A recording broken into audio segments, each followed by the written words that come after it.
ઉનાળામાં તાપમાન વધતા જ શરીરના પર લાલ અને દાણા એટલે કે અળાઈઓની થવી એક સામાન્ય સમસ્યા છે.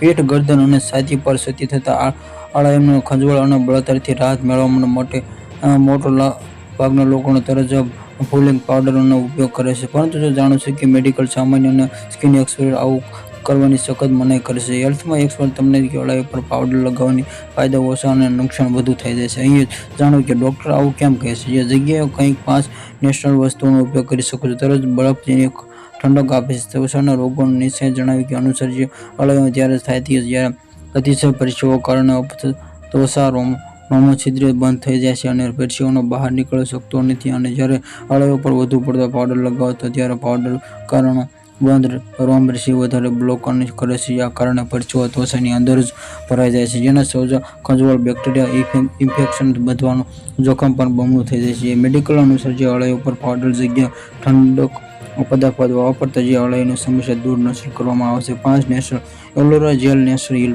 એલોવેરા એન્ટીફંગલ સોજો ઓછા કરનારા એન્ટીફંગલ બેક્ટેરિયા ગુણો હોય છે તેમજ ફ્રેશ એલોવેરા જેલને અળાઈ વાળી જગ્યા પર લગાવી 15 મિનિટ મોડી છોડી દો અને ઠંડા પાણીથી ધોઈ લો. ત્વચાના લાલચ અને બળતરા શાંત કરશે. 95% જે કાકડીને જેમાંથી એન્ટીસેપ્ટિક ગુણો ત્વચાના હાઇડ્રેટ ઠંડી અને અળાઈના ટુકડામાંથી આવેલા જે રસ કાઢીને રૂની મદદથી લગાવો. સંદનનો લેપ અને એન્ટીફંગલ આયુર્વેદિક સાથે મોડર્ન સાયન્સમાં થતી નેચરલ ફૂડમાંથી ત્વચાની બળતરાને સેકન્ડોમાં ઓછી શુદ્ધ પાવડર ઠંડકમાં મેળવવાથી જે અગસ્ત જગ્યા પર લગાવતા બરફનો શેક ખંજવાળ માટે દુખાવામાં તરત જ રાહત. ઠંડુ તાપમાન ત્વચાના નસોને શાંત કરે છે, જેનાથી ખંજવાળનો અસર તરત જ બંધ થઈ જાય છે. જે બરફના ટુકડાને સાથ સતુરાઓ 10-15 મિનિટ લગાવતા થાય છે.